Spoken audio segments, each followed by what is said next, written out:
की छवि है और उस गायत्री माता की छवि को हम अपने हृदय में उतार रहे हैं, उससे हम प्रकाश ले रहे हैं। ये ध्यान की पद्धति है। ध्यान बहुत आवश्यक है। यदि आप जप करते हैं तो जप का आधार है ध्यान। ध्यान को आप अपने को भटकाइए मत, इधर उधर मत ले जाइए, परिवारी जनों में मत ले जाइए, उसको मुकदमे में मत ले जाइए, अपनी नौकरी में मत ले जाइए, उसी को कहीं मत ले जाइए। जहां प्यार होता है वहीं ध्यान जाता है। तो उस प्यार को आप भगवान में क्यों नहीं मिलाते? जब प्यार आपके बीवी में, बच्चों में, सब में चला जाता है तो क्या कारण है कि भगवान में क्यों नहीं जाता? भगवान में इसलिए नहीं जाता है कि भगवान को हम समझते नहीं हैं, जानते नहीं हैं और भगवान के प्रति हमारा लगाव नहीं होता। भगवान के प्रति हमारा लगाव हो तो फिर हम प्रेरित हों और भगवान से हम प्रेम करें, भगवान के प्रति श्रद्धा रखें, तो फिर भगवान के अनुदान और वरदान मिलते हुए चले जाते हैं। गुरु जी के जीवन में यही हुआ। जब बाल्यकाल से ही वो छोटे थे, 15 साल की उम्र थी, तभी उनके जीवन में उनके गुरु की छाया आई और उसी छाया के सहारे उन्होंने अपनी उपासना शुरू की। यूं तो मदन मोहन मालवीय उनके गुरु जी थे, उन्होंने मंत्र दीक्षा दी थी, लेकिन असली गुरु में तो उनकी छाया के रूप में जो आए और जो उनको निर्देश मिला, उन्होंने कहा कि तुम्हें 24 लक्ष्य के 24 प्रोक्षण करने पड़ेंगे। तो उन्होंने सहर्ष स्वीकार किया और ये कहा कि जो आपकी आज्ञा है वो मेरे लिए शिरोधार्य है, जो कुछ है सो सब तेरा है, तेरा तुझको सौंपते हो क्या लागत है, तेरा ही सब कुछ है तो फिर मुझे सौंपने में कोई ऐतराज नहीं है। और उन्होंने उपासना शुरू की। उपासना शुरू की तो 24 साल तक उन्होंने नमक, मिर्ची या आपकी साग सब्जी कोई भी चीज नहीं जानी। उन्होंने केवल जौ की रोटी और छाछ के सहारे उन्होंने उपासना की। और वो उपासना इतनी फलीभूत हुई, 24 साल तक तो वो घर से नहीं निकले थे। जब तक उनके अनुष्ठान पूरे नहीं हो गए तब तक ये मिशन का स्वरूप आगे नहीं बढ़ा था।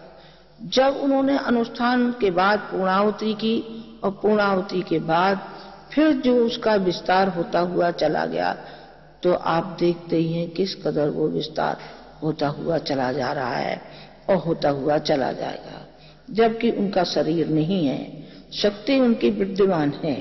शक्ति तो हर क्षण आभास दिलाती है। आपको मैं भिलाई की बात सुनाती हूँ कि भिलाई में मैं शंकर के ऊपर बोल रही थी। उस रोज शिवरात्रि थी तो शंकर जी का उदाहरण दे रही। उसी समय लोगों ने देखा कि उनको 4-5 गोले ऐसे प्रकाश के दिखाई पड़े आकाश मंडल में कि सारे में प्रकाश ही प्रकाश ऐसा छा गया और फिर वो अंतर्ध्यान हो गया प्रकाश। उसी समय मैं कुछ उनके आभूषणों के बारे में वर्णन कर रही थी, जिसमें सांप, बिच्छू, मैं ऐसा उदाहरण दे रही थी कि उनके जो परिवारीजन हैं उन्होंने किस तरीके से सांप और बिच्छू को गले के से लगा कर रखा, भूत पलीतों को लगा के रखा।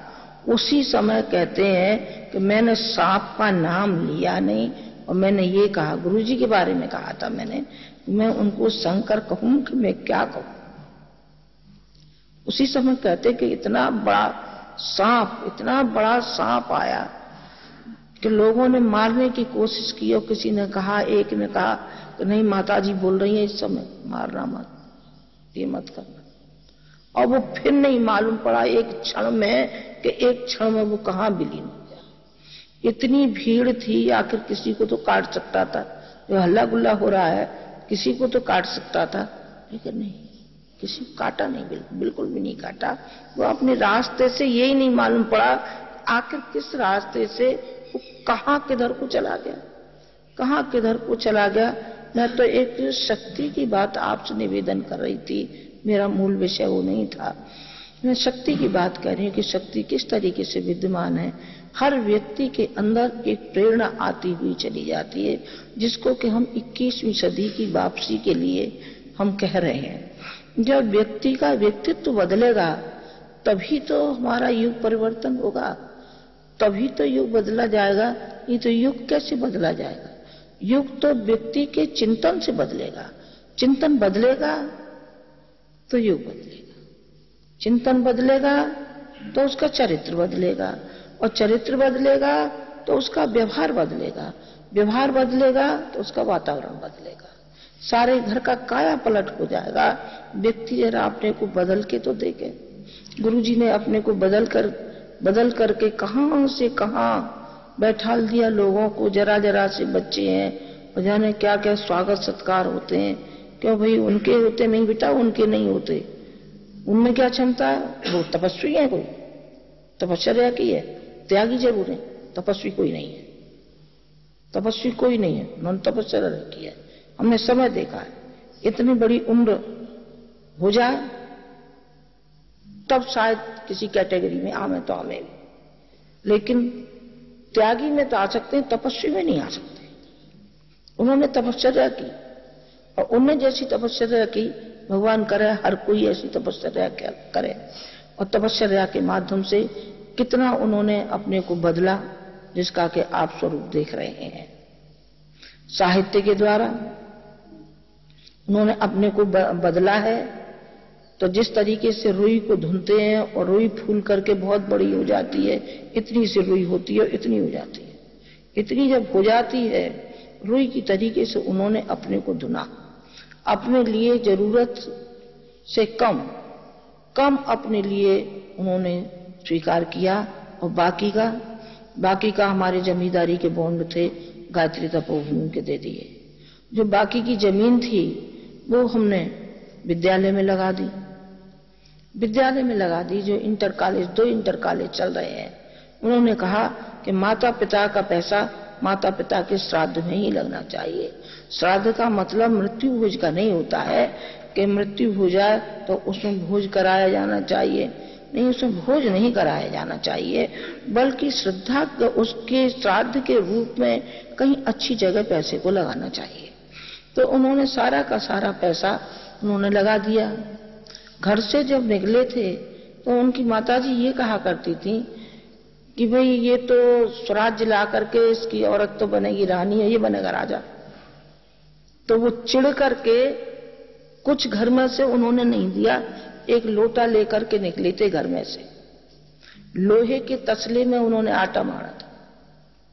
जब आगरा में रहे सैनिक प्रेस में, तो उन्होंने लोहे के तसले में आटा, कोई कमी थी? नहीं, कोई कमी नहीं थी। जमींदार थे, अच्छे खासी रकम थी, कोई कमी नहीं थी। लेकिन उन्होंने न तो अपने स्वेच्छा से कभी उन्होंने मांगा एक नया पैसा, अपनी मां से कभी नहीं मांगा था। और मां ने दिया नहीं तो बुरा भी नहीं माना। ये भी नहीं कहा कि उन्होंने कभी नफरत की हो, ये कहा हो कि मां के पास इतना पैसा था और मां ने हमको नहीं दिया। ये बेटा बहुत सम्मान करते थे अपनी मां का, बहुत ज्यादा बड़ी देवी स्वरूपा थी वो। जो भी गुण गुरुजी में थे उनकी मां के गुण थे, वो इतनी देवी थी। मैं उनके गुणों का क्या वर्णन आपके सामने मैं करूं, किया नहीं जा रहा है। इतनी अपार उनके अंदर श्रद्धा भावनाएं थी। यूं तो वो छोटी उम्र में ही विधवा हो गई थी। एक ही लड़का था, 2 लड़कियां थी। लड़कों में गुरुजी थे, लड़कियां 2 उनसे छोटी थी। और जल्दी ही उनका देहावसान हो गया था हमारे ससुर जी का। उन्होंने अपनी जिंदगी इतनी पवित्रता से काटी और एक साधिका की जीवन जैसा उन्होंने जिया। कोई प्रलोभन नहीं, न जमींदारी से प्रलोभन, न किसी से उनका प्रलोभन उनका जरा भी नहीं था। वही सारे के सारे गुण गुरुजी में आते हुए चले गए। साधना उपासना के प्रति उनका लगाव, साधना के प्रति उनका लगाव, आराधना के प्रति उनका लगाव, जिसको कि हम सेवा कहते हैं। और साधना का अपने व्यक्तित्व को बनाना, उन्होंने अपने व्यक्तित्व को ऐसा ढाल लिया कि जिसको देख करके भगवान को भी ईर्ष्या ये होगी कि ऐसा व्यक्तित्व बनाया जाता है। साधक ऐसा होता है जो भगवान को पकड़ के अपने पास ले आवे। हाँ, इसमें क्या